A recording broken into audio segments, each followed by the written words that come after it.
Well, welcome into our first episode of NIU Basketball Weekly. As we start off here in January 2022, looking forward to having more of the YouTube shows here, talking more NIU basketball. I'm Andy Garcia. We're going to be joined by Huskies women basketball coach Lisa Carlsen. We're going to be joined by men's basketball coach Rashon Burno throughout this next 2 months of NIU Basketball Weekly. Also talk to some players.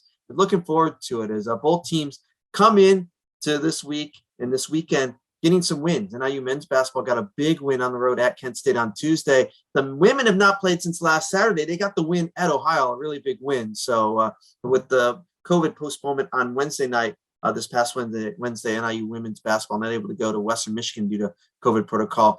Huskie women are getting ready for a game at home, taking on Toledo on Saturday, and the men are getting ready for Eastern Michigan. So it should be two good battles. Before we get to Coach Carlson, we start out talking women's hoops. I want to mention another award, a big-time winner again, NIU, and this one part of the NCAA MOAA Award for Diversity and Inclusion. NIU repeats as the first two-time winner of this award. It will be presented next week at the NCAA convention in Indianapolis, and I know we're going to have Sean Frazier more maybe next week or the next week after that talking about it. But NIU, we've talked a lot about this, how NIU at the top, diversity and inclusion, and NIU won the award again from the NCAA MOAA. So congratulations again to NIU, and a huge award, a huge honor, as NIU is very proud about their diversity and inclusion in the NIU athletics and overall with the institution of NIU. So congratulations again to the Huskies on that. And also, how about this past week for NIU men's soccer? Nick and Anthony Marcanic drafted in the MLS Super Draft this past Tuesday. Highest MLS draft choices in school history. Anthony Marcanic goes number 26 to Colorado, the Rapids, and Nick number 30 to FC Cincinnati. First time the Twins will play on different teams in their lives. It's crazy. You go through your whole lives. Having twin girls, I know how tight they can be, and to have your twin brother with you on every team and now separated, but being part of the MLS is pretty cool. And I know there was a draft party where I have highlights here. You'll see some of the pictures and the photos of what happened in the Nelson Suite of the NIU Convocation Center. Just a fantastic congratulations to Nick and Anthony Marcanic being drafted in the MLS Super Draft this past Tuesday. I do want to mention before we get to Coach Carlson some of the upcoming games. Saturday, January 15th, this upcoming Saturday, really a triple header at the Convocation Center. You got women's basketball taking on Toledo at 1 p.m. Then you got the men's team taking on Eastern Michigan. That's at 3:30. And then wrestling at 7 p.m. taking on Ohio. So if you can get out to the Convocation Center, you got a nice triple header on Saturday. We've got women's basketball, men's basketball, and wrestling. Pretty cool. Come out to the Convocation Center, spend your day with us on Saturday. Other notes, women's indoor track have their first competition, the 2022 GVSU Bob Eubanks Open. That's the Grand Valley State out west. So women's indoor track will be having their competition on Saturday. Sunday, gymnastics is at Kent State, the quad meet. Noon, it's going to be Kent State, Illinois, and SEMO that NIU will take on. That's on Sunday on the road. And then Tuesday, men's basketball versus Bowling Green, 7 p.m. That's the 18th. And then women's basketball is at Miami on the road, 6 p.m. So we got a home game on Tuesday night, NIU men taking on Bowling Green. But let's talk a little women's basketball. We'll start out with Lisa Carlsen. Well, the NIU women's basketball team has gotten through 3 conference games. Was looking to go to Kalamazoo this past Wednesday, take on Western Michigan, but because of COVID protocol, not able to do it. So the Husky women are 1-2 so far in conference plays. We're joined by the head coach, Lisa Carlsen. And coach, 3 close games, 3 closely battled games. And you got a big win last Saturday at Ohio, preseason MAC favorites. And I know it felt good to go on the road, get a win, and get that first conference win because you guys have been so close so far. Yeah, obviously it's great to get that first one under your belt. And again, against a really good Ohio team in Athens, a place we hadn't had a ton of success. So, hoping to kind of ride that momentum, the next opportunity we get to play and see if we can't string a few together. Yeah, it's nice because the first couple, just maybe 1 or 2 plays made the difference in the game. What was the difference though going to Ohio and getting that win on the road? Well, I think we obviously learned some things in those first couple games that we played. Didn't come out on top, but we're able to really go back and evaluate some things that we needed to shore up. needed to do a better job of. And some of those situations presented themselves again against Ohio. We were able to knock down some free throws down the stretch, which was critical. Get a couple stops when it was critical, and or be able to answer runs, especially when you're on somebody else's home court. So I think all of those things were factors. And we continue to see Shelby Coker and Asia Davis do what they do, double doubles. Asia Davis, another double double, her 8th of the season. Again, you've got that 1-2 punch, and I'll start with them because me and you talk a lot about who else, the supporting cast, and John A was a big part of that. But let's talk about Shelby and Asia first, though, because they really are the 1-2 punch that gets the offense and gets his team going. Yeah, their consistency is critical for our success, making sure that they understand what teams are likely going to do against them defensively, what we're going to need from them, not just from a scoring standpoint, but from a facilitation standpoint, whether that's the ball in Shelby's hands, making decisions, whether that's the ball in Asia's hands and being able to handle the double. So those things are always at the forefront of what we're trying to do from a game plan standpoint. And then, like you mentioned, Andy, what does that look like for the other 3 players on the floor? John A. Poison, really, you've gotten that 3rd score that we need to see. Shelby and Asia is going to get the double digits in scoring. We've seen that. But John A. Poison has gotten that shot going, and it seems like, Coach, you've been able to go to her. She's knocked down shots, 20 points against Ohio. That was a season high for her. It seems like her confidence continues to grow. No doubt about it. We know that John A. is more than capable of scoring the basketball. She's a confident player. And again, I think she's the one that makes the most sense to be that 3rd scorer for us. She's been that for us. And I really foresee her continuing to get more and more confident and better at scoring the basketball as she continues to learn what defenses are doing against Shelby and against Asia. And can she be the recipient of some of those situations? And so I really like the growth that I've seen from her. And again, I think John A. continues to get more and more confident on what she's going to be able to give to us, especially on the offensive end. Before we move forward, I want to go back to Shelby for a second because it was announced this week. Max Scholar Athlete, 2nd time this year for Shelby with that Max Scholar Athlete Award. A great honor, not just showing off what she can do on the court, but we know she's such a great, just a great student in the classroom as well. Yeah, Shelby goes about her business in everything she does and tries to do it at a high level. So what she's able to accomplish in a really tough pre-physical therapy program in the classroom is just a reflection also of what she does as far as preparation and what she does on the basketball court. So, I made the joke that that's Shelby on the daily. She does that for us all the time. So it's no surprise that she's recognized for especially those 2 facets of how she goes about her business. I don't think it's any surprise when we see the Huskies win that Aaron Hodges might have a big game or have a good game, because she's just such that type of player where she can be so quick defensively, but also score on the offensive end. Really good 4th quarter against Ohio. Aaron Hodges had offensively in the 4th, but her defense is tenacious, and it was just great to have her back. She was out with the injury, and I think she's getting her feet underneath her. Again, I wish we'd have more games to see, especially against Western Michigan, but I don't think it's a surprise when NIU's playing well, when they're winning, NIU's winning. Aaron Hodges seems to be a part of that. No doubt about it. We've talked ever since Aaron stepped on campus that she brings a dynamic to the construct of our team that's different than anybody else. She's able to be really disruptive on the defensive end, whether that's guarding the best player, whether that's being in the passing lanes, whether that's rebounding the basketball. She just brings a different element to our defense. And then offensively, if we can get her playing a little bit in the open court, she's really tough to guard there. And again, a player who's getting a lot better understanding of how people are going to play her. Not a great 3-point shooter. She understands that. We understand that. She's not going to just stand out there just because she's open and shoot the 3. But what does that mean for her being an integral part of our offense, whether as a scorer or as a screener or as a slasher? I think the more and more games we play, the better she will get in those situations. Yeah, I love when she's taking that mid-range jumper. Teams are going to give her that jumper. She's got to take it. She can't go away from that, because even then she can even a little fake it, get it to the rim. And again, we can see Aaron Hodges playing well. Kaela Brandon also coming back from an injury. And again, when you're out with no Aaron Hodges, no Kaela Brandon, I think that's where you saw some of the tough losses you guys had earlier. But I think when we've got the core back, and you can tell me more, in my opinion, we've got everyone back. You can meet anybody and you can face anybody in the MAC and take them on. Well, it's critical to have all your pieces on the floor. That's how anybody is going to make a run in this league, because there's nobody that is isn't good enough to do that.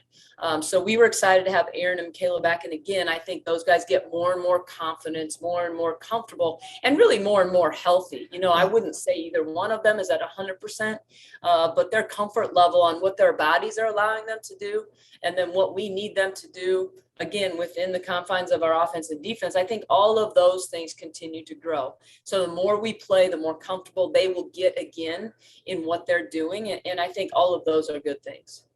Fans come up to me all the time, Coach. Where's Grace Hunter? Where's Paulina Castro? We're going to see him. They're going through a couple injuries, but I know Grace is getting closer. I know Paulina was suited up. So I'm glad to see that Paulina and Grace are coming back, because I know the fans ask me about it, and it's just going to add more depth to your line.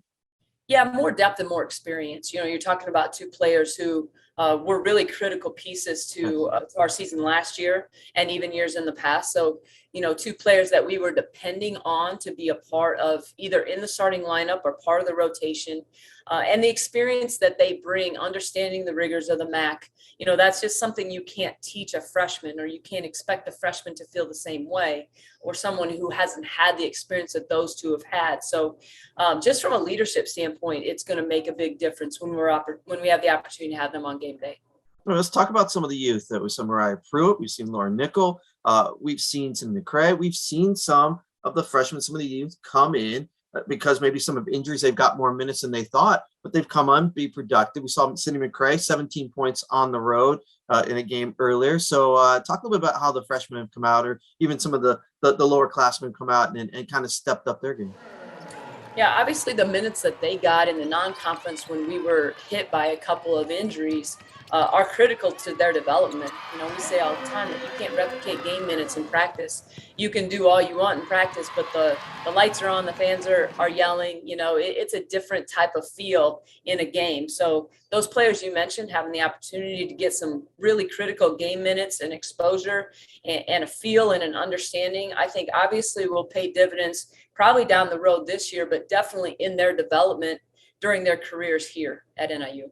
Number one team in the MAC in rebounding right now, NIU is. And again, a lot of it's offensive too. You guys have been able to get offensive boards, give yourself second chance points 2-3 times. Asia Davis has done such a great job on the offensive boards. Kaela Brandon, Aaron Hodges, everyone really getting in the act, but also defensively, where you guys have been able to rebound the ball. And we've seen that you've not given teams 2-3 opportunities at the rim. You guys have been able to rebound the ball and get out to the offense.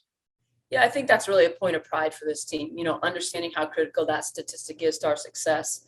Asia's a big part of that. Yeah. She's somebody who can really rebound the basketball on both ends.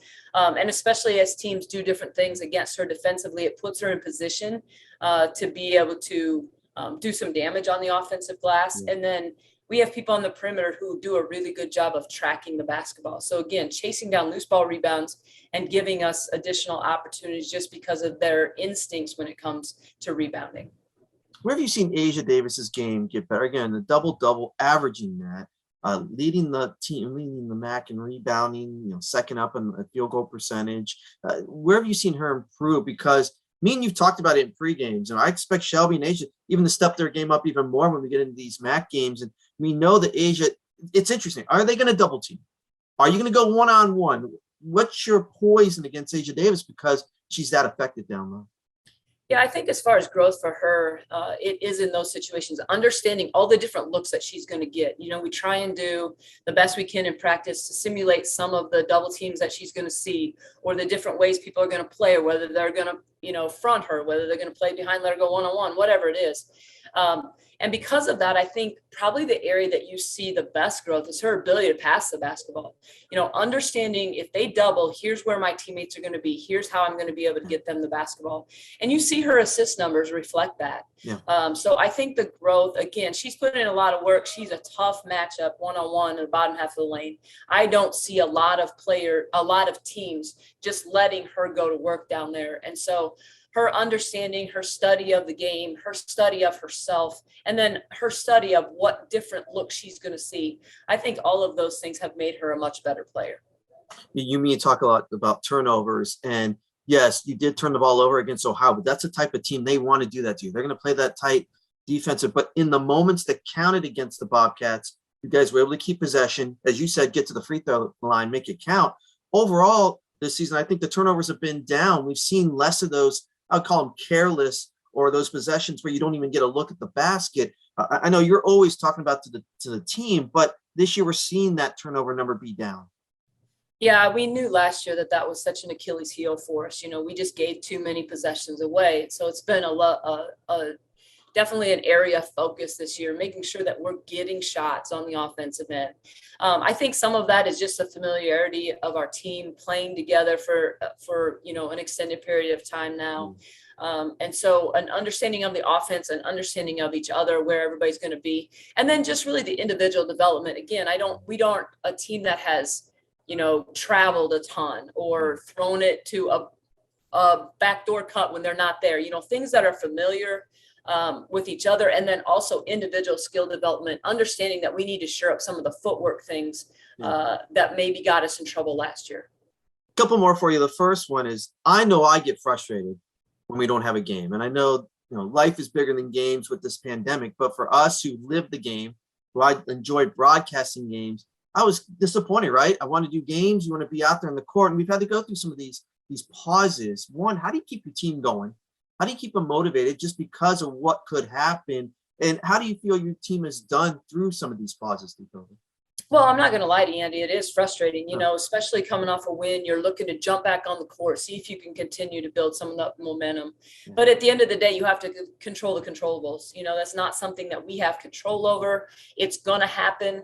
Unfortunately or fortunately, I think because so much of it has gone on in the last 2 years, I think the teams have kind of grown accustomed to the uncertainty. And none of us want to see that, but it's the reality of how their the last couple of years in college basketball have been for them. And so they're not overly surprised by it anymore. And I think they do a great job of just kind of moving on to the next opportunity that they have in preparation and see what happens. There's not a day goes by that we don't talk to the kids about controlling the controllables, whether that's games not getting played, games getting rescheduled, calls you don't get on the floor. There's a lot of factors. And if you get caught up in the things that you don't have any control over, it can be super frustrating. So we try and stay in the moment, do what we can do, and be prepared for the next opportunity we get. Well, as we're taping this, hopefully we get this next opportunity on Saturday, home game taking on a very hot Toledo Rocket team. And then next Wednesday, we're back on the road taking on a Miami Redhawk team. Let's start with Toledo. Alumni Day. A lot of alumni are coming back to the Convocation Center on Saturday, and a big-time matchup where you've got Toledo coming in undefeated. They're really playing well, and Coach Club's really got that team playing at a high level. Your thoughts as you get ready for Toledo on Saturday at home? Well, obviously, we're really excited to have the opportunity to jump back on the floor, get the opportunity to step back on the floor at home. And like you mentioned, against a team that's really off to a great start in MAC play. So the challenge will present itself, which will be a lot of fun. A doubleheader with the men. So hopefully we have, a nice crowd. We have a good group of alumni coming back. So all of those things are really positives. And I think will provide great energy in the Convocation Center. And hopefully we can step on the floor and play a good 40 minutes of basketball. Looking forward to it again this week. NIU women's basketball's got Toledo at home and then on the road on Wednesday taking on the Redhawks of Miami. Looking forward to it, Coach. I'm really hoping, fingers crossed, we get the games in, and also even more fingers crossed we get some wins. Appreciate the time, and we'll talk next week. All right. Thanks, Andy. And from women's hoops, we go to men's hoops. And Rashon Burno, his team 1-1 in MAC play. A nice win on the road last Tuesday night at Kent State, 65-63, getting ready for a home game on Saturday, taking on Eastern Michigan. Coach, good to have you on. And an impressive win on the road at Kent State, where you talked about it, Coach. You guys had good practices leading up to it. You played well before that, but it came together, and you got the big win at Kent State. And I know you guys now have some momentum as you get ready for a home game on Saturday.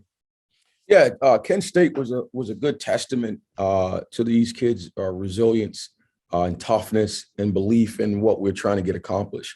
We had really good 48 hours coming out of the Toledo game.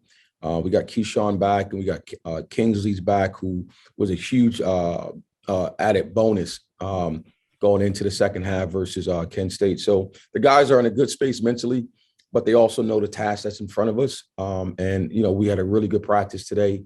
Guys got after it. So, the momentum is there. We just got to really be detail oriented in our approach against Eastern Michigan. Coach, I want to go back because a lot of the fans, you had that non-conference schedule. You were on the road. You started, got the win at Washington, got some wins along the way. We just had tough competition. and now you've gone through a couple games, had to go through a COVID pause like a lot of teams have. But where do you see your team where you started that non-conference play to where you are now, where you've gotten some more practice time, you've had to go through some pauses, but you get a nice win to start out the season, you get a nice win versus Kent State. Where do you see your team right now? Still a work in progress. We still got to get familiar. Having 3 weeks off is a long time. That kills your rhythm, conditioning. You got to get back to that point where you can go out and compete for 40 minutes at a high level. So it's still a progress, but these guys are in the right frame of mind mentally to go out and compete. We talked about, after coming out of the Toledo debacle, where we didn't compete, and we promised ourselves as a program we'll never put ourselves in that position. Not the win-loss, but more so from a competition, from a competitive standpoint. We want to go out and compete for every second that we're on the floor. That's our pledge to each other. Is keep the standard from head coach all the way down to manager. We got to bring our best game every time we step out. And so the guys, is taking that to heart. Yet again, we had a really good spirited practice today. So I'm excited to see what tomorrow brings. But the most important thing, these guys are always willing to start over and meet each other where we are and then try to go to the next level. You mentioned something with Rodney Davis in the post game, teach through winning. Can you expand a little bit on that? Because I think that's really interesting. Well, I think a lot of times, the concept is, and in coaching as well, there's a lot to learn through losing. I've always loved to teach through winning because you have their attention, right? You have, something that we can improve on because we always can get better throughout the course of a game. There won't be a perfect game ever, right? And so you can teach through winning, through things that we need to improve on. And the tone, the mood is that of a learning environment because guys aren't defensive because we're coming off a loss. So the morale is a little bit higher. And you can keep these guys focused. Now, you still have to do that through losing, but it just feels better to come off of a win and still have things to improve on. What improved you or what impressed you the most in that win on Tuesday night at Kent State? Because the defense stepped up and you made some shots when you needed to too. I think both sides of the ball, you get an opportunity to defend a really good guard, a really good, well-coached team.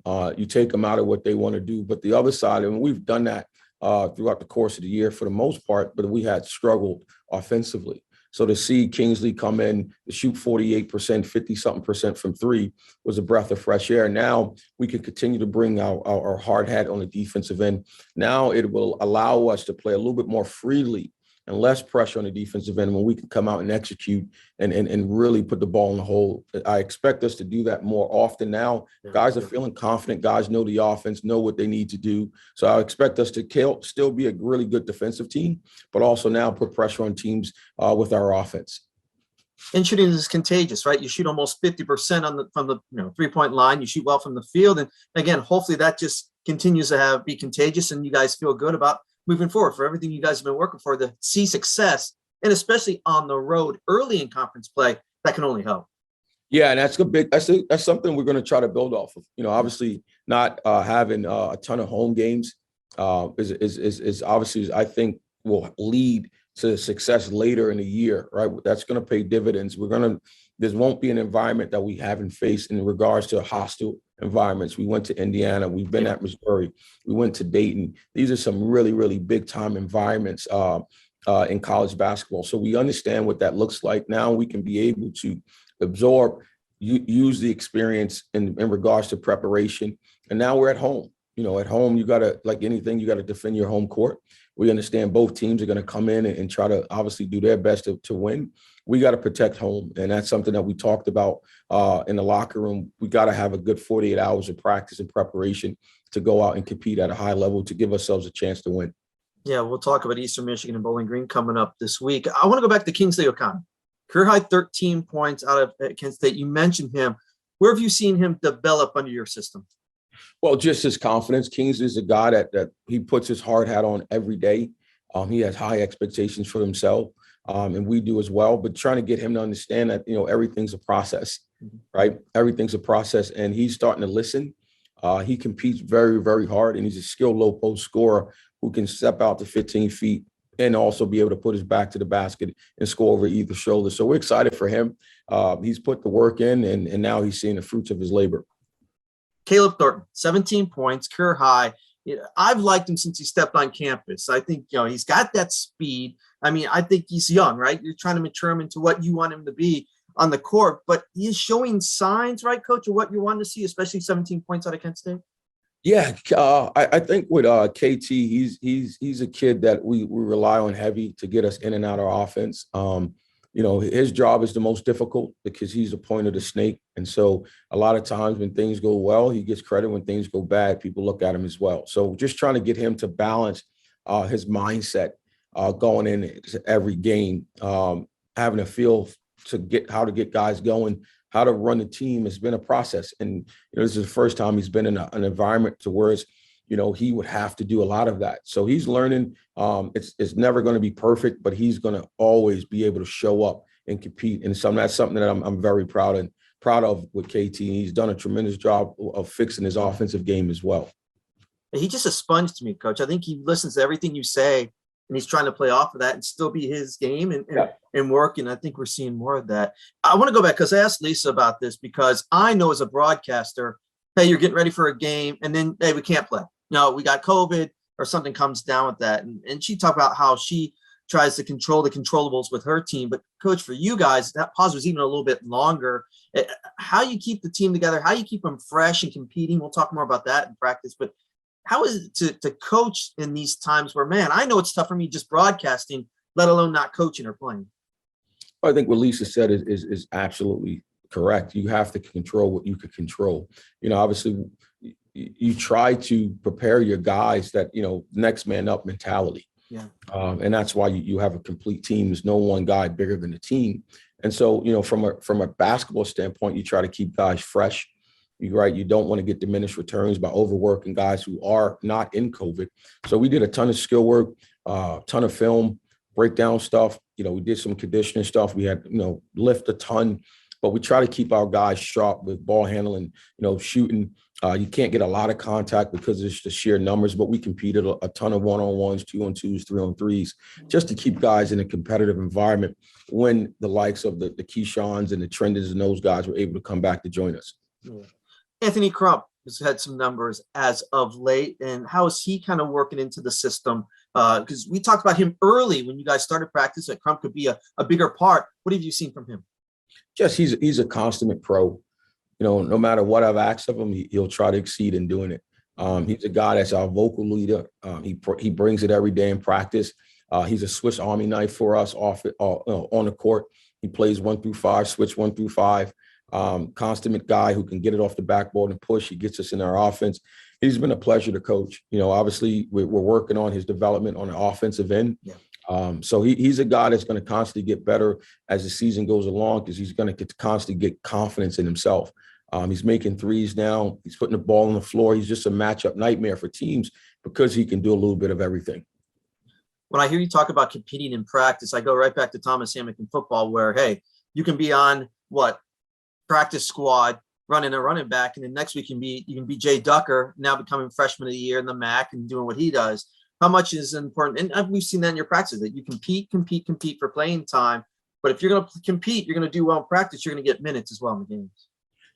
It's vital for anything. And Thomas, obviously his program, really highlights that. When you breed competitors, right, it only rises or makes the level of basketball for your team at a high level. So that's our mentality. Steel sharpens steel. We talked about the standard in which we conduct ourselves on and off the court is to go out and try to attack and be the very, very best at what you do. And, I use a ton of football analogies, and with my team, if I know the play is not being ran for me and I'm a wide receiver, I still got to run my route, right? If I'm a running back, I know the ball is not given to me. I still got to run and block. And Right. so we really focus on the 95%. That's our motto. 95% is what else you're doing when the ball's not in your hand. Do you run? Do you block out? Do you run the floor hard? Do you set solid screens? Do you, the little things that goes into winning that doesn't show up in the stat sheet is what we try to master. And so, competition is something that we try to preach every day.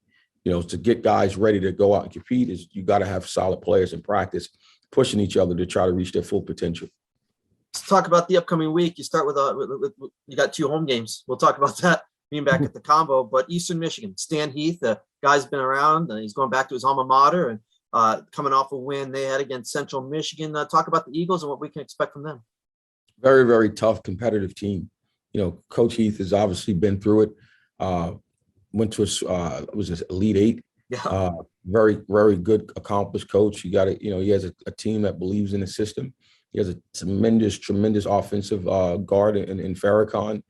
They got size, they shoot it, they play hard. And so this is going to be a challenge for us, like every other night that we step out on that floor and put that uniform on. Teams are going to expect to come in here and get a win. It's our job to take away what they do well. And we got to do things that we do well and exceed at it. So it's going to be a challenge for us. But the confidence is high from our guys. We just got to come out and start the game right, have the right intentions the first 4 minutes. If we can do that, we'll put ourselves in position to win the game. But the first 4 minutes of every game that we're going to play are vital for us. Also on Tuesday night, another home game versus Bowling Green. But for you guys, as we've talked about, just being home is something. And I know you want a lot of fans to come out. It's a great doubleheader. On Saturday, you got the women's game, and then you got your game against Eastern Michigan, an opportunity for fans to be in the stands. And for you, Coach, you've talked about it. You need fans to be out there. These guys have been working hard. They've been on the road for 2 months now. There's a couple home games here at the Convo. I know you'd love to see a packed crowd and show off this team. Yeah, absolutely, because we surely play in front of packed crowds being on the road. But it's tremendous. An advantage for us. It gives guys a little bit more juice, a little bit more energy when they go out and they see a packed arena or feel closely to a packed arena. Gives you a little bit more oomph to your step. But these guys understand that the importance of protecting home. We have 2 games that we got to win, but we got to win the first one. We can't get to 2 if we don't get 1. And so we're solely focused on Eastern. As I stated earlier, they present a tough challenge. Anytime you face a team, coming off a win, they got swag as well. They're going on the road, and, coach is a seasoned veteran. Staff are a bunch of guys who've all done it for a long time. We're going to have our challenges versus this team, but I like where our guys are mentally. And I think we're going to try to put on a really good show. We just got to continue to have good practices, and we got to score the ball. We score the ball, our defense will bring the energy. I know it's early. You played 2 games, and even the Mets are out, and they're trying to get some of those other games that were postponed back on the schedule. Looks like you're going to be playing a couple Thursdays. So it's going to be a compact schedule there for a couple weeks too. You're going to be playing a lot of games, but I know it's early, but your thoughts on the MAC this year so far and what you expect? Challenging. Buffalo is not clicking on all cylinders right now, but you got to believe with the talent and experience that they have on that staff, they'll get that thing right. Ohio is just as good as I thought they were. Toledo's obviously phenomenally drummed us. This is a challenging league. There's no nights off, right? There's no nights off. So I'm excited. My guys are excited. Obviously they've been a punching bag for the MAC the last couple of years. They have payback on their mind, but we really try to get these guys to lock in and be present, and let's win today. We win today, then we have an opportunity to win tomorrow. Tomorrow's another good day of practice, and then obviously now the chips fall where they may on Saturday at 3:30 versus Eastern. So the MAC is challenging, well-coached teams, talented teams. Every day is going to be a rock fight to try to get a win.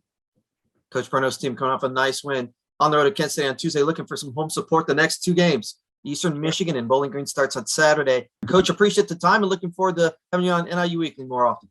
Thank you, guys. Be safe. It was great to talk to Lisa Carlsen and Rashon Burno. Again, both teams coming in after some wins. Hopefully they can continue on Saturday at the Convocation Center. Don't forget, it is a triple header at the Convo on Saturday. It starts with women's basketball, 1 p.m. as they take on the Toledo Rockets. Should be a really good game for NIU, taking on, again, the Rockets and Toledo, coming out really strong in the MAC. 1 p.m. women's game. And then at 3:30, Rashon Burno, his team, takes on Eastern Michigan, 3:30. Hopefully fans come out to see this team. It hasn't been home a lot so far this season. That's going to change, and it starts on Saturday. And again, wrestling at 7 p.m. in the Convocation Center. They'll take on Ohio. So you got triple header action at the Convo on Saturday. Hope you can come out. Again, this is NIU Weekly. We're going to be here each week here on YouTube. Don't forget to subscribe to this page, NIU Athletics. We'll have all the different YouTubes, press conferences. Everything will be right here on this page on YouTube. Again, special thanks to Lisa Carlsen and Rashon Burno for joining me this week. We'll talk to you next week again, right here on this YouTube channel, NIU Weekly. So long, everybody. Go Huskies.